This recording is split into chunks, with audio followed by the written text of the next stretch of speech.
Hi guys, இன்னைக்கு நம்ம இந்த ட்ராமாவோட ஃபைனல் பார்ட் தான் பார்க்க போறோம். இப்போ 1981 பாஸ்ட்ல நடந்ததா காட்டுறாங்க. ஹீரோயினோட அம்மா ஓடி போயிட்டாங்கன்னு சொல்லி ஊரே அவங்க வீட்டில் தான் இருக்காங்க. நைட் அப்பங்கார வந்ததும் அம்மா எங்க போயிட்டாங்க, அவங்கள பாத்தீங்களான்னு சொல்லி விசாரிக்க, அவெல்லாம் அம்மாவா இருக்கவே தகுதி இல்லாதவ, நம்ம ரெண்டு பேரையும் விட்டுட்டு அவ ஓடி போயிட்டா. இனிமேல் நமக்கு நாம தான். பாட்டிமாவும் இப்போ ஹாஸ்பிட்டல் இருக்காங்க. அவ நம்மளை விட்டுட்டு போனவன்னு சொல்லிட்டு ஹாஷா தான் பிள்ளைகிட்டே பேசுறான். இருந்தாலும் பாவம் ஹீரோயின் பயந்துக்கிட்டே அப்பாவை கட்டி பிடிச்சிக்கிட்டு சரிப்பா சரிப்பான்னு தலையாட்டிக்கிட்டு இருக்கா. கட் பண்ணி 1991ல காட்டுறாங்க. இன்னுமே ஹீரோவை ரிலீஸ் பண்ணலன்னு சொல்லிட்டு போலீஸ்ட வந்து கேட்குறா. நான் தான் அவனோட ஃபேமிலி, தயவு செஞ்சு சொல்லுங்கன்னு சொல்லி இவ எவ்வளோதான் கெஞ்சினாலும் ஏதாவது தெரிஞ்சா சொல்றேன்னு சொல்லிட்டு பெருசா ரெஸ்பான்ஸே பண்ண மாட்டாங்களா. பதில் கிடைக்க வரைக்கும் விடிய விடிய அங்கேயே தான் இருக்கா. பாவம் பார்த்து எடுத்து சொல்லிட்டாங்க போல. அடுத்த நாள் ஒரு ஜெயிலுக்கு முன்னாடி தான் உட்காந்துட்டு இருக்கா. நம்ம ஹீரோவை ரிலீஸ் பண்ணிட்டாங்க. உனக்கு ஒன்றும் ஆகலைல்ல, நல்லா தானே இருக்குன்னு கேட்கும்போது ஆமாங்கிறான். அப்போ அவள் கையில் உள்ள காயத்தை பார்த்துட்டு சாரி ஹாய்டாங்கன்னு சொல்ல, பரவாயில்ல பரவாயில்ல எனக்கு ஒன்றும் இல்லை, வா நம்மளோட வீட்டுக்கு நம்ம போவோம்னு சொல்லி ரெண்டு பேரும் கிளம்புறாங்க. வழியில நம்ம ஹீரோயினா வந்தா தூக்கிட்டு வந்துட்டு இருக்கான். அப்போ அவ தூங்கிக்கிட்டே பாட்டு பாட அதை கேட்டுக்கிட்டே தூக்கிட்டு வரான். இப்போ சாவோட கடையை ஹோட்டலா மாத்த போறாங்க. அப்போ இவங்களே ரெண்ட்டுக்கு தான் இருந்திருப்பாங்க போல இந்த இடத்துல. இப்போ சா ஜாங்க்ரூ எல்லாம் ஜெயில தான் இருக்காங்க, போவை அட்டாக் பண்ணதுக்காக. ஸோ உங்களை வெளியே கொண்டு வர்றதுக்கு தங்ஷி லாயரை பார்க்குறேன்னு சொல்லியிருக்காங்க. ஏதாச்சும் வழி இருக்கும், வெளியே வந்துடலாம். அப்படியே உங்களுக்கு ஒரு குட் நியூஸும் இருக்கு. நான் போவையும் அவன் ஆள்களையும் சேர்ந்தே போலீஸ்ல பிடிச்சி கொடுத்துட்டேன். அவங்களுக்கு வெளியவே வரமாட்டாங்க, நீங்க கவலையப்படாதீங்க. காசு கொஞ்சம் சம்பாரிச்சதும் திரும்பவும் இந்த கடையை நம்ம ரெண்ட்டுக்கு எடுக்கலாம். எப்பவும் போல நீங்க தான் அங்க பாஸ்னு ஹீரோ மனசுக்குள்ளேயே நினைச்சுக்கிட்டு இதெல்லாம் பார்த்துட்டு போறான். இந்த பக்கம் நம்ம சுசி ஜாங்க்ரூவை நினைச்சுக்கிட்டு நம்ம ஒரு புது வாழ்க்கையை ஆரம்பிக்க போறோம், உனக்காக நான் வெயிட் பண்றேன்னு வெயிட் பண்ணிட்டு இருக்கா. இப்போ நம்ம ஜூன் விழுந்தடிச்சு ஓடி வந்து நம்ம ஹீரோவை தான் மீட் பண்றான். அவனை காப்பாத்தினதுக்காக இவனையும் ஹீரோவையும் அவங்க அம்மா சாப்பிட்றதுக்காக கூப்பிட்டுருக்காங்க.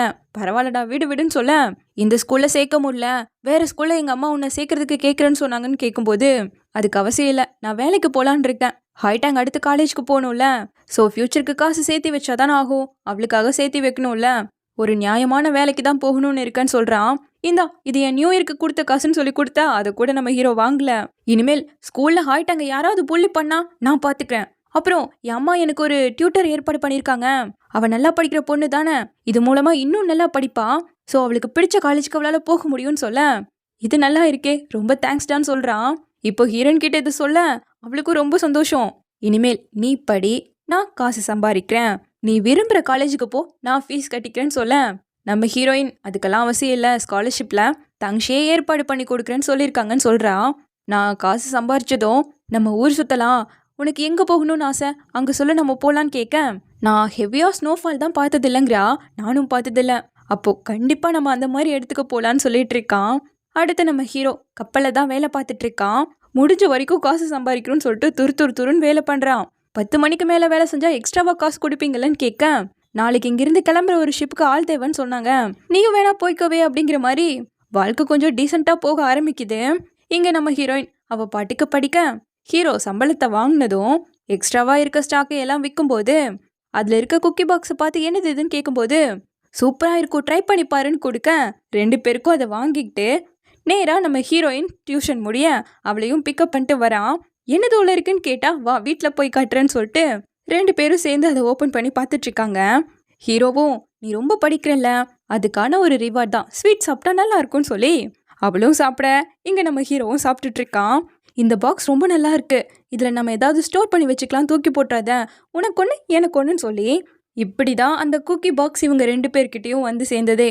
இப்போ நம்ம ஹீரோயினும் அந்த மெயில் பாக்ஸ் மட்டும் காணாமல் போகலன்னா காலேஜுக்கு போய் சேரும்போதே நம்ம ரெண்டு பேரும் நல்லபடியாக இந்த ஊரை விட்டு போயிடுவோமான்னு கேட்டிருப்பேன், என்னோட அம்மாவை ஃபியூச்சரில் கண்டுபிடிச்சிருவோனான்னு கேட்டிருப்பேன்னு சொல்லிட்டு இருக்கேன். ஆமாம் உன்னோட சீக்ரெட் கோட்னு சொல்லி செங்க ஏதோ கேட்டான்ல, கண்டிப்பாக நீ ஃபியூச்சரில் இருந்திருந்தா உன் மகன் கிட்ட சொல்லியிருப்ப தானேங்க. சொல்லியிருப்பேன் தாங்கிறா. ஆனால் அந்த பையனோட சர்நேமில் இருக்க ஒரே ஆள்னா நமக்கு தெரிஞ்சவன் ஜூன் மட்டும்தான். இங்கே பாரு ஹைட்டாங், உங்கள் ரெண்டு பேருக்கும் சுத்தமாக மேட்சே கிடையாது, என்னையும் தண்ணி மாதிரி. அவனோட சர்நேமை வச்சு பார்க்கும்போது செங்கோட அப்பா அவனா கூட இருக்கலாம் இல்லையான்னு சொல்லிட்டு ஒரே புலம்பல் தான். ஷென் இப்போ அந்த மெயில் பாக்ஸே கிடையாதுன்னு சொன்னா நான் அதை கண்டுபிடிச்சி செங்கிட்ட கேட்குறேன், யார் அவனோட அப்பான்னு கேட்குறேன்னு சொல்லிட்டு திரும்ப திரும்ப இதையே பேசிக்கிட்டே இருக்கான். பார்த்தவன் பிஸ்கட் எடுத்து வாய்க்குள்ள அடக்கி விட்டுட்டா. அதை சாப்பிட்டுக்கிட்டே படுத்தவன், நாளைக்கே போய் நான் மெயில் பாக்ஸை தேடுறேன், அந்த ஜூன் எப்படி அப்படின்னு சொல்லிட்டு திரும்பவும் புலம்பிக்கிட்டு இருக்கான். அடுத்த நாள் ஹீரோ திரும்பவும் வேலைக்கு வந்துட்டான். அப்போ குப்பைகள் எல்லாம் ஒரு இடத்துல வந்து கொட்ட வரும்போது பூனைக்குட்டி சவுண்டு கேக்குதேன்னு பார்த்தா அந்த ஆரஞ்சு கலர் பூனை தான் உட்காந்துட்டு இருக்கு. இப்ப அந்த கவரை எடுத்து பார்த்தா உள்ள மெயில் பாக்ஸ் இருக்கு. இதை எங்கெங்கெல்லாம் தேடுனாங்க, ஆனா இது இங்க கிடக்கு. ஏதோ புயல் வந்தது இல்லையா, அதுல எப்படியோ அடிச்சுட்டு வந்துருச்சு போல. அந்த வண்டியிலேயே வச்சு அதை கட்டி தூக்கிக்கிட்டே வந்துட்டான் ஹீரோ. வான்னு ஹீரோயினை கூப்பிட்டு 2 பேரும் முக்கி தக்கி வீட்டுக்குள்ள எடுத்துட்டு வராங்க. எப்படி உனக்கு கிடைச்சதுன்னு கேட்கும்போது, எப்பவும் இந்த மெயில் பாக்ஸ் பக்கத்துல ஒரு பூனைக்குட்டி சுத்தும்ல, அது என்ன பார்த்து கத்திக்கிட்டு போச்சு. அப்புறம் பார்த்தா உள்ள இது இருந்தது. அப்படின்னா அது எனக்காக தான் வெயிட் பண்ணிட்டு இருந்திருக்கு போல. ஆனா ரொம்ப டேமேஜ் ஆகி போயிடுச்சு. தட்டி கிட்டி சரி பண்ணி வீட்டுக்குள்ளேயே வச்சுக்கலாம், அப்பதான் சேஃபா இருக்குன்னு சொல்ல, நம்ம ஹீரோயின் வீட்டுக்குள்ள வச்சா பூனைக்குட்டி வராம போயிடுச்சுன்னா வேலை செய்யுமான்னு தெரியாதுல, ஸோ அங்கேயே வச்சலான்னு சொல்லிட்டு கொண்டு வந்து வச்சுட்டாங்க. ஆனா பக்கத்துல அந்த புக் ஸ்டோர் இப்போ க்ளோஸ் ஆகி இருக்கிறதால 2 பேருக்கும் ரொம்ப வருத்தமா போயிடுச்சு. எப்பவும் போல நைட் நம்ம ஹீரோயின் ஜூன் வீட்ல இருந்து டியூஷனை முடிச்சுட்டு வரேன். லேட் ஆயிடுச்சு, நான் விடட்டான்னு கேட்க, இல்ல ஷென்னு வந்துருவான்னு சொல்லிட்டு ஹீரோயின் போகும்போது கரெக்டா வந்துட்டான். சீக்கிரமாவே எங்க வீட்டுல டின்னர் சாப்பிடலாம் ஷென்னுட்டு அவன் கிளம்பிட, இந்த பக்கம் ஹீரோ மூஞ்ச பாக்கணுமே, என்ன இந்த ஜூன் வேற மாதிரி நடந்துக்கிறான், உன்னை பார்த்து ரொம்ப ரொம்ப ஓவரா சிரிச்சிட்டு இருக்கானே. ஷென், உன்னை பார்த்தா பாவப்பட்ட பையன் மாதிரி இருக்கேன்னு கேட்கும்போது, சாச்சா அதுக்கெல்லாம் வாய்ப்பில்ல, இருந்தாலும் அவன் ஒரு மாதிரி தான் நடந்துக்கிறானேன்னு சொல்ல, டேய் அவனுக்கு ஆல்ரெடி ஆள் இருக்கு, என்னோட ஃப்ரெண்டை தான் அவன் லவ் பண்றான்னு சொல்றா. அப்புறம்தான் ஹீரோக்கு முகத்துல சிரிப்பே வருது. இப்ப வீட்டுக்கு வந்ததும் லெட்டர் எழுத ஆரம்பிக்கிறாங்க. செங், நான் ஃபீல் பண்றது என்னால சொல்லவே முடியல. ஷென் எனக்கு ரொம்ப ரொம்ப க்ளோஸ் ஆன ஒரு பர்சன். அவனால எனக்கு எப்பவுமே ஆபத்து வராது. நீ ஏன் விலகி இருக்க சொன்ன? 2026ல அவன் எப்படி இருக்கான்?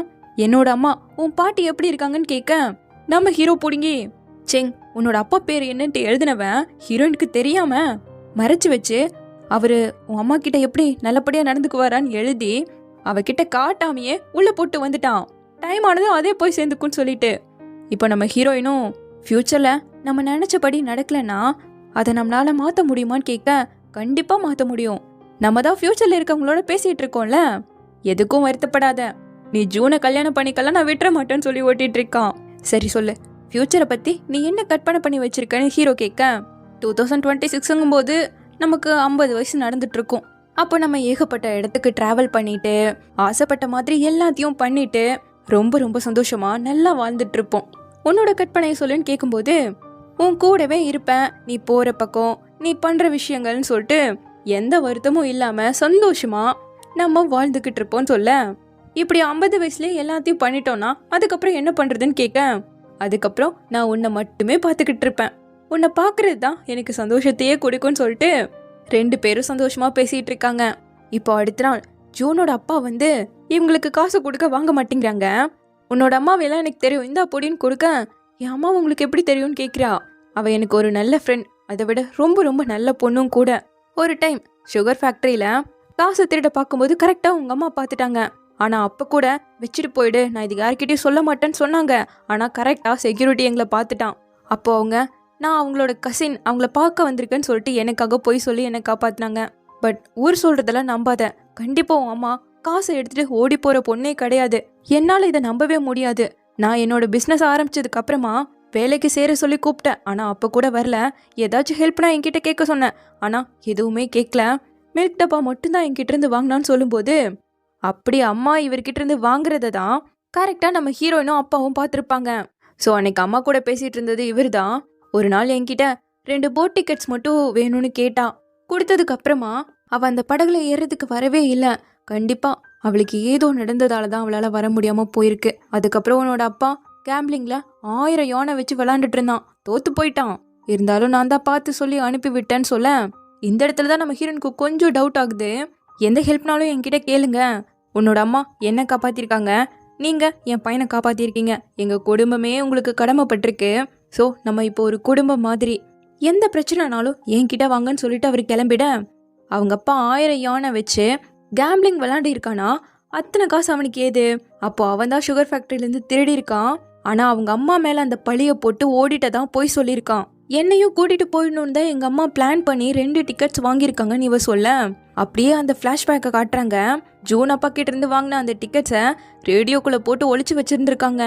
இப்போ நம்ம ஹீரோயினை அவங்க அப்பா ஸ்கூலுக்கு கூட்டிட்டு போகும்போது அவளை கூப்பிட்டு, உனக்கு ஃபிஷ் கேக் வேணுமான்னு கேட்க ஆமாங்கிறா. அம்மா இன்னைக்கு ஷீஷா போய் உனக்காக ஃபிஷ் கேக் வாங்கிட்டு வருவேன், நீ அதை யாருக்கும் கொடுக்காம பத்திரமா வச்சு சாப்பிடணும்னு சொல்லிக்கிட்டே ஒரு லெட்டர் ஹீரோயின் கையில கொடுத்து அனுப்புறாங்க. இதுதான் நம்ம ஹீரோயின் கடைசியா அவங்க அம்மாவை பார்த்தது. இப்போ நம்ம ஹீரோயின் குட்டி பொண்ணா இருந்தாலும் அறிவாளி. ஸ்கூலுக்கு போகாம நேரா அம்மா சொன்ன இடத்துக்கு தான் வரா. ஷீசா பிரிட்ஜ்க்கு கரெக்டா 11 மணிக்கு வந்துருன்னு அவங்க எழுதி கொடுத்துருக்காங்க. பட் இப்போ டைம் 11:10 ஆயிடுச்சு. இவ்வளோ வெயிட் பண்றா அவங்க அம்மா வரவே இல்லை. இன்னும் கொஞ்ச நேரம் ஏன் எனக்காக எங்க அம்மா வெயிட் பண்ணலன்னு நான் இது வரைக்கும் கோவப்பட்டுட்டு இருந்தேன். ஆனா இப்பதான் புரியுது, எங்க அம்மா பிரச்சனையில மாட்டேந்திருக்காங்க.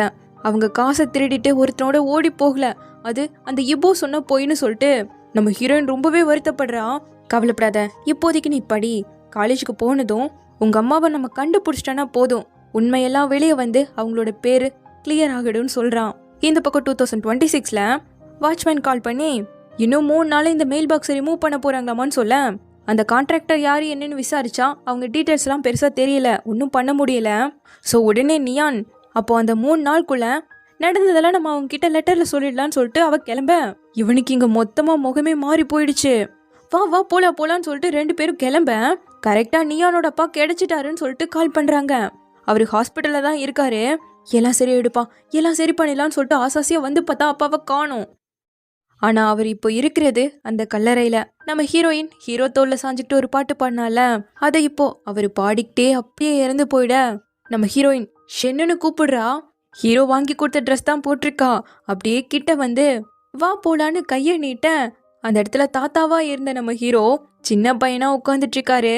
ஒருத்தர் பார்த்து சிரிச்சுக்கிட்டே கைய கோத்துக்கிட்டு சந்தோஷமா ஓடுறாங்க. இங்க சேரலனாலும் நாங்க சொர்க்கத்துல சேருவோன்னு 2 பேரோட காதலும் இப்படி சேர்ந்திருக்கு. ஸ்னோஃபால் ஒன்னா பார்க்கணுங்கிறது தானே இவங்களோட ஆசையே. அது அப்படியே பொழியறத ரொம்ப சந்தோஷமா பார்த்துக்கிட்டு அதுல டான்ஸ்லாம் பண்ணிக்கிட்டு அப்படியே 2 பேரும் ஹக் பண்ணிக்கிறாங்க. ஒருவேளை அந்த போஸ்ட் பாக்ஸ் மூலமா லெட்டர்ஸ் எல்லாம் டைம் டிராவல் ஆகி வராம இருந்திருந்தா கண்டிப்பா இவங்களோட முடிவு இப்படியாதான் இருந்திருக்கும். அப்படியே ஒரு குட்டி பிளாஷ்பேக்ல நியான் ஒரு கண்ணில் அப்பாவை பார்த்துக்கிட்டே தான் வேலை செஞ்சுட்டு இருக்கான். கொஞ்சம் ஏமாற காணும் அப்பாவை. அந்த இடத்த அழிக்க கூடாதுன்னு சொல்லி திரும்ப சொல்லிட்டு அவரு பாட்டுக்கு போக இவளால தடுக்கவே முடியல. அப்பான்னு ஒரு கத்தவும் தான் அவரு நார்மலாவே ஆகுறாரு. நீங்க என்ன பண்ற பாரு எப்படி குளிருதுன்னு, வா முதல் உள்ள போலான்னு அவர் ஜாக்கெட்டை போட்டு கூட்டிட்டு போயிட்டு இருக்காரு. சோ இப்படிதான் நியான் கிட்ட அடிக்கடி இவர் பண்ணிட்டு இருந்திருக்காரு. அப்படியே கட் பண்ணி இப்போ பிரசன்ட்ல 2026ல காட்டுறாங்க. ஹீரோ கண்டிப்பா இந்த இடத்துக்கு தான் வருவாருன்னு தெரிஞ்சு 2 பேரும் அங்க வர, ஆனா நம்ம ஹீரோ இறந்து போயிட்டார்ல. அப்படியே அவரை புடிச்சுக்கிட்டு பயங்கரமா அழுகிறா. கட் பண்ணா 2 பேர் கல்லறையும் பக்கத்துல இருக்கு. இன்னைக்கு நம்ம ஹீரோவோட பர்த்டே. 2 பேருக்காகவும் இவங்க 2 பேரும் கேக் வாங்கிட்டு வந்திருக்காங்க. அப்படியே கட் பண்ணி இப்போ 1991ல ஹீரோனோட அப்பன் ஒரு கடையில் உட்காந்து சாப்பிட்டு இருக்கும்போது ஷீஷா மலையடிவாரத்துல ஏதோ வேலை நடக்க போறதா நியூஸ்ல கேட்டதும் நேரா லீன்னு ஒருத்தனை மீட் பண்ணி, இது மாதிரி அங்க வேலை செய்ய போறாங்க, உனக்கு நான் எவ்வளவு வேணா காசு தரேன், தயவு செஞ்சு இப்ப நான் சொல்றத செய்யுன்னு சொல்லி கெஞ்சிக்கிட்டு அவன் போக கரெக்டா இதை நம்ம ஹீரோ பார்த்துட்டான். இப்ப நேரா நம்ம ஹீரோயின் கிட்ட வந்து, உன் அப்பங்காரிங்க தான் சுத்திட்டு இருக்கான், வெளியே வந்துடாத, பார்த்து இருந்துக்கோ, என்னால அவனை பிடிக்க முடியாம போயிடுச்சு, இப்போ எனக்கு நைட் ஷிஃப்ட்டும் இருக்குன்ட்டு கிளம்ப, வா சாப்பிடுவியாமான்னு சொல்லிட்டு கொடுக்குறா. நம்ம போட்ட லெட்டருக்கு ரிப்ளையே வரலையே, ரொம்ப நாள் ஆயிடுச்சேன்னு சொல்லிட்டு கரெக்டா தான் அனுப்புறமான்னு தெரிலன்னு யோசிச்சுட்டு இருக்கேன். இன்னைக்கு நைட் 11 மணிக்கு மெயில் பாக்ஸ் கிட்ட வெயிட் பண்ணு, நானும் அந்த இடத்துக்கு வந்துடுறேன்னு சொல்லிட்டு கிளம்புறான். அப்படியே 2026ல காட்டேன். போலீஸ்க்கு இன்னொரு பாடி கிடைக்குது. இறந்து 10 நாள் இருக்கும், தண்ணியில அடிச்சுட்டு இங்க வந்து சேர்ந்துருக்குங்கிற மாதிரி சொல்ல, இங்கிருந்து சீசா மலையடிவாரம் 7-8 கிலோமீட்டர்ல தான் இருக்காமா. சோ போலீஸ் ஏதோ கண்டுபிடிச்சிட்டாரு. நியானையும் செங்கையும் கூப்பிடுறாரு. அதுல செங்க மட்டும் உள்ள கூப்பிட்டு போய் இபோவோட சின்ன வயசு போட்டோவை காட்டி, இவரோட பாடி தான் எங்களுக்கு இப்ப கிடைச்சது, உன்னோட உயிரோட இருந்த ஒரே ரிலேட்டிவும் இப்ப இறந்து போயிட்டாருன்னு சொல்ல, எங்க அம்மா இறந்து போன அதே நாள் அன்னைக்கு இவரும் இறந்திருக்காரு, இவரு என் அம்மா ஏதாவது பண்ணிட்டாரான்னு கேட்கும்போது, இன்வெஸ்டிகேட் பண்ணிட்டு இருக்கோம், 1991லயே உன்னோட அம்மா இபோ மிஸ்ஸிங்னு கம்ப்ளைண்ட் கொடுத்துருக்காங்கன்னு சொல்ல, எனக்கு இதை பத்தி மொத்த டீடைல்ஸும் தெரியணும், இப்பவே தெரிஞ்சாகணும்னு கேட்கிறான். இப்பதான் வயசான நம்ம ஹீரோயினுக்கு இவனோட அம்மாவுக்கு என்ன ஆச்சுங்கிறத காட்டுறாங்க. எப்பவும் போல அவங்க கார்ல போயிட்டு இருக்கும் போது இபோவை பார்த்திருக்காங்க. ரொம்ப வயசாகி சாப்பாட்டுக்காக குப்பையை பொறுக்கி வாழ்ந்துட்டு இருக்கான். அவன் முன்னாடி போய் நின்னதும் அவன் கண்டுபிடிச்சிட்டான்.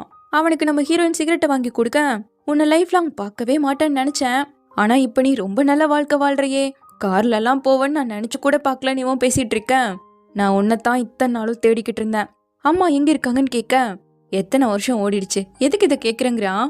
அப்போ நீ தானே அவங்கள கொண்டிருக்கன்னு கேட்க, இத போலீஸ் கிட்ட போய் சொல்ல போறியா, பாடியெல்லாம் இல்லாம ஒண்ணுமே பண்ண முடியாதுங்க, கண்டுபிடிச்சிட்டா, அப்ப கண்டிப்பா நீ தான் அதை பண்ணிருக்க, உன்னை கண்டுபிடிக்க நான் ரொம்ப லேட் பண்ணிட்டேன், அன்னைக்கு என்ன நடந்ததுன்னு கேட்க, அவ ஏதோ தப்பு பண்ண போறான்னு தெரிஞ்சுக்கிட்டு அவளை ஃபாலோ பண்ணிக்கிட்டே போனா. அவ கையில 2 டிக்கெட் வச்சிருந்தா. ஒருத்தனோட ஓட பார்த்தா. நான் அவளை பிடிச்சு பரவாயில்ல இதெல்லாம் மறந்துட்டு நல்லபடியா வாழலாம், போயிடாதன்னு கெஞ்சி கூட பார்த்தேன். ஆனா அவ ஓடுறதுல மட்டும்தான் குறியா இருந்தா. அதனாலதான் அவன் மூச்சைய நிறுத்திட்டேன்னு சொல்றான். அம்மா யாரோடையும் ஓட நினைக்கல, என்னையும் கூப்பிட்டு போகணுங்கிறதுக்காக தான் 2 டிக்கெட் வாங்கினாங்க.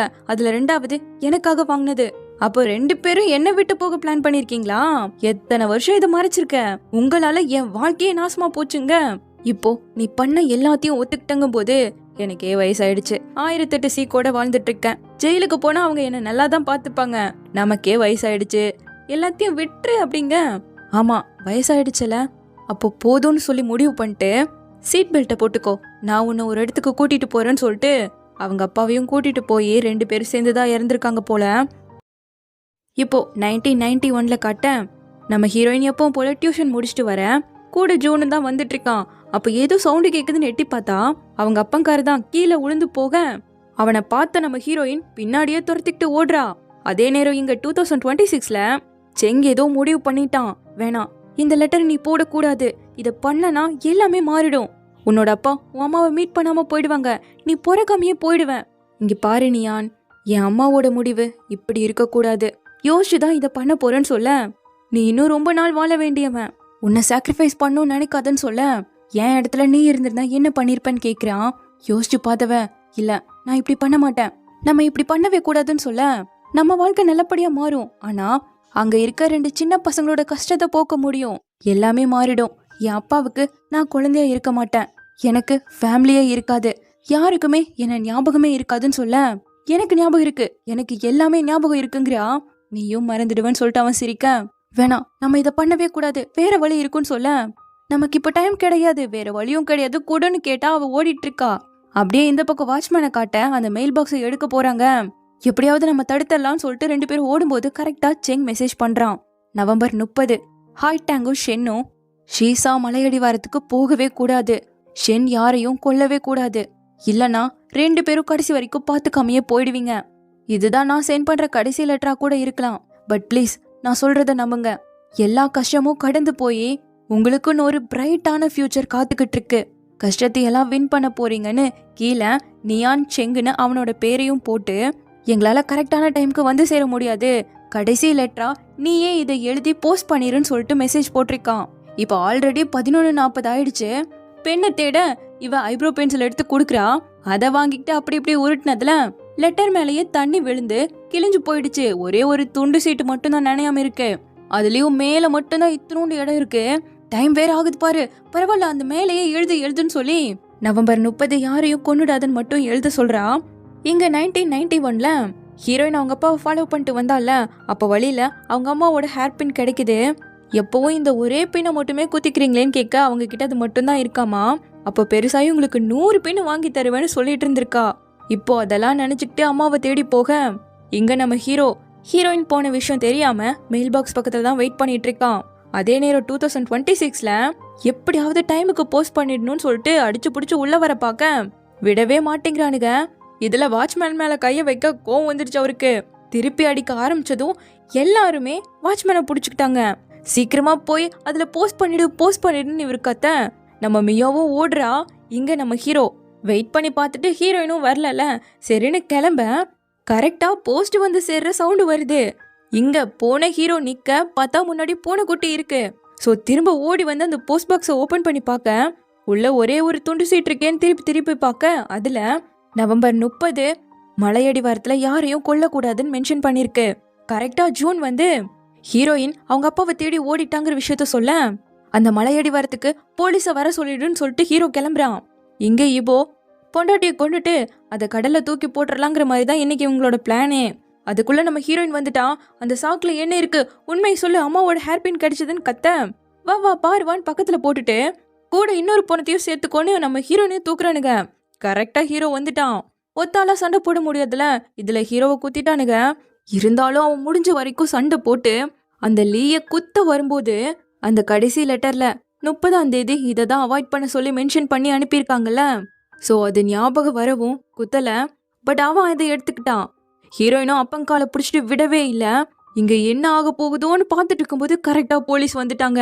அதை பார்த்ததும் 2 பேரும் அறக்க பறக்க ஓட போலீஸ் அவங்கள துரத்திட்டு ஓடிட்டாங்க. பாவ ஜூன் விழுந்து எந்திரிச்சு ஓடி வந்துட்டு இருக்கான். அவன் கரெக்டான டைம்ல போலீஸை கூப்பிட்டு வந்ததால தானே தப்பிக்கவே முடிஞ்சுது. இப்போ நம்ம ஹீரோவும் ஹீரோயினை ஹக் பண்ணிக்கிட்டு நான் யாரையும் கொல்லலன்னு சொல்லிட்டு இருக்கான். ஹீரோ தப்பு பண்ணதால தான் பிரிஞ்சான். ஆனா இப்போ அந்த தப்பு பண்ணல இல்லையா? இவங்கள பார்த்து ஜூனும் எல்லாமே சரியாயிடும்னு சொல்லிட்டு அப்படியே அழுகுறான். அப்படியே கட் பண்ணி 2026ல காட்டுறாங்க. மிஷன் கம்ப்ளீட்னு வாட்ச்மேனும் மியாவும் போட்டோ எடுத்து அனுப்பியிருக்காங்க 2 பேருக்கும். நியான் செங்க பார்த்து அப்படியே அழுக ஆரம்பிச்சிட்டா. கவலைப்படாத, நம்ம திரும்ப மீட் பண்ணுவோன்னு சொல்ல கண்டிப்பா மீட் பண்ணுவோன்னு சொல்லிட்டு அப்படியே சிரிக்கிறா. கட் பண்ணா அவன் அம்மாவோட கல்லறையில உட்காந்துட்டு இருக்க. நியான் அங்கதான் வேகமா ஓடி வந்துட்டு இருக்கா. அப்படியே அவங்க கடைசியா பேசிக்கிட்டதையும் காட்டுறாங்க. என்னோட பேரு செங், எனக்கு 27 வயசு ஆகுது. எல்கேஜிலேருந்து தொடர்ந்து 28 வருஷம் படிச்சிருக்கேன். நான் ஒரு டென்டிஸ்ட், பட் நானே அதை கடைப்பிடிக்க மாட்டேன். எனக்கு ஸ்வீட் சாப்பிட்றதுனா அவ்வளோ பிடிக்கும். அது எனக்கு ரொம்ப சந்தோஷத்தை கொடுக்கும். சின்ன வயசுலலாம் சப்பி கிட்டாக தான் இருந்தேன். மற்றவங்களோட எக்ஸ்பிரஷனை அப்சர்வ் பண்ணுறது எனக்கு பிடிக்கும். ஒரு டைம் போஸ்ட்மேனாக இருக்கணும்னு கூட ஆசைப்பட்டிருக்கேன். அப்போ தான் டிஃப்ரெண்டான ஸ்டோரிஸை மற்றவங்களோட முகத்தில் பார்த்து தெரிஞ்சுக்க முடியும்னு. அப்புறம் அந்த பபிள் ரேப்பில் அது உடைக்கிறதுக்கெல்லாம் எனக்கு ரொம்ப பிடிக்கும். நைஸ் டு மீட் யூ நியான்னு கையை கொடுக்க அவளும் உன்னை சந்திச்சதுல சந்தோஷம்னு சொல்லி அப்படியே 2 பேரும் ஹக் பண்ணிக்கிறாங்க. செங் கண்டிப்பா நம்ம திரும்பவும் மீட் பண்ணுவோன்னு சொல்றா. ஸோ இப்படி இதையெல்லாம் நினச்சிக்கிட்டு சந்தோஷமா சிரிச்சுக்கிட்டே அந்த கல்லறையில் உட்கார விடிஞ்சதும் அவன் அப்படியே காணாமையே போயிட்டான். இந்த பக்கம் நம்ம நியானை காட்ட அவளுக்கு இடமே புதுசா இருக்கு. அவளை மேபி யாராவது தத்தெடுத்து வளர்த்திருக்கலாம். ஒரு நல்ல வாழ்க்கையை வாழ்ந்துட்டு இருக்க மாதிரி தான் தெரியுது. அங்க எப்பவும் வர அதே பூனைக்குட்டி மாதிரியே ஒரு பூனைக்குட்டி இருக்கு. இப்போ போனை எடுத்து அப்பான்னு டைப் பண்ணி பார்க்க எந்த நம்பருமே இல்ல. அடுத்து செங்குன்னு டைப் பண்ணி பார்க்கறா, அதுவும் இல்ல. இவளுக்கு எல்லாமே ஞாபகம் இருக்கு, ஆனா யாருமே இல்லாம போயிட்டாங்கல்ல. அப்படியே உட்காந்து தேம்பி அழுக ஆரம்பிச்சிட்டா. இப்படியே முடியுதுன்னு போட்டுட்டு புத்தம் புதுசா இருக்கக்கூடிய ஒரு மெயில் பாக்ஸை காட்டுறாங்க. அதுகிட்ட ஒரு பூனைக்குட்டி போனதும் எப்பவும் போல சவுண்ட் கேக்குது. இப்போ அதை வந்து ஒருத்தர் எடுத்து பாக்குறாரு. அது எடுக்கிறது கூட செங் போல தான் இருக்கு பாக்குறதுக்கு. இது நம்ம ஹீரோவும் ஹீரோயினும் அனுப்புன கடைசி லெட்டர். நியான் அண்ட் செங் நமக்கிடையே போடக்கூடிய கடைசி லெட்டர் இதுதான். கரெக்டா உங்ககிட்ட வந்து சேர்ந்திருக்கான்னு கூட எங்களுக்கு தெரில. பட் உங்களுக்கு நாங்கள் ரொம்ப கடமைப்பட்டிருக்கோம். ஷென் அன்னைக்கு யாரையுமே கொல்லல. ஹாய்டாங்கும் காலேஜ் என்ட்ரன்ஸ் எக்ஸாமை முடிச்சுட்டா. எத்தனையோ வழிகளை தாண்டி நாங்கள் ஒரு வழியா இந்த ஊரை விட்டு போறோம். மேபி காலேஜ் சேர்ற ஊர்லயே செட்டில் ஆக போறோம். அப்படி இல்லைன்னா காலேஜ் முடிச்சதும் இன்னும் தூரமான இடத்துக்கு போயிடுவோம். இனிமேல் அவ ஆசைப்பட்டபடி ரொம்ப அழகா சந்தோஷமா வாழ போறோம். எந்த பிரச்சனையா இருந்தாலும் அது இனிமேல் நாங்கள் தைரியமா ஃபேஸ் பண்ணுவோம். பட் இந்த ஆல்டர்னேட் ஃபியூச்சர்ல நம்மளால மீட் பண்ண முடியுமா என்ன? நீங்க என்ன ஃபேஸ் பண்ணாலும் சரி, உங்களோட கைண்ட்னஸ்க்கு கண்டிப்பா ரிவார்ட் கிடைச்சே ஆகணும். இதுவரை சந்திக்காத 2 ஃபேமிலி மெம்பர்ஸ்க்கும் குட் பை. இந்த உலகமும் வாழ்க்கையும் ரொம்ப பெருசு. நீங்க நல்லபடியா வாழ்வீங்கன்னு நம்புறேன்னு சொல்லி கடைசியில ஹாய்டாங் ஷென்னு 2 பேரோட பேரை போட்டு இந்த கடைசி லெட்டரை முடிக்கிறாங்க. இப்படியே இந்த ட்ராமாவும் முடியுது. நிறைய இடத்துக்கு ட்ராவல் பண்ண ஃபோட்டோஸு, வருஷம் பர்த்டே செலிப்ரேட் பண்ண கேக்குன்னு சொல்லி 50 வயசு வரைக்கும் போட்டிருக்கு. அப்போ கண்டிப்பா அவங்களோட வாழ்க்கைய அவங்க ஹாப்பியா வாழ்றாங்கன்னு தானே அர்த்தம். உங்களுக்கு இந்த ட்ராமா பிடிச்சிருக்கும்னு நம்புறேன். என்ன ஒன்று ரொம்ப அழகா வச்சுட்டாங்க. இருந்தாலும் ஒரு வித்தியாசமான கதையா இருந்துச்சுல்ல. 1000 இருந்தாலும் சென்னோட சாக்ரிஃபைஸ் பெருசு தான். அவன் இந்த முடிவை எடுத்திருக்கான் இல்லையா அவனோட அம்மாவுக்காக. கடைசி வரைக்கும் தங்ஷியும் சாவும் சேரவே இல்லை. பட் சுசியும் ஜாங்ருவும் நல்லபடியாக தான் வாழ்கிறாங்க. உங்களுக்கு இந்த ட்ராமாவில் எந்த கேரக்டர் பிடிச்சதுன்னு சொல்லுங்க. நானும் இந்த ட்ராமாவை பார்த்து ரொம்பவே அழுதுட்டேன். ஏன்னா அவங்களோட ஆக்டிங் எல்லாம் அவ்வளோ ரியலாக இருந்துச்சு. சீக்கிரமாகவே இன்னொரு புது ட்ராமாவில் வந்து பார்க்குறேன். தேங்க்யூ.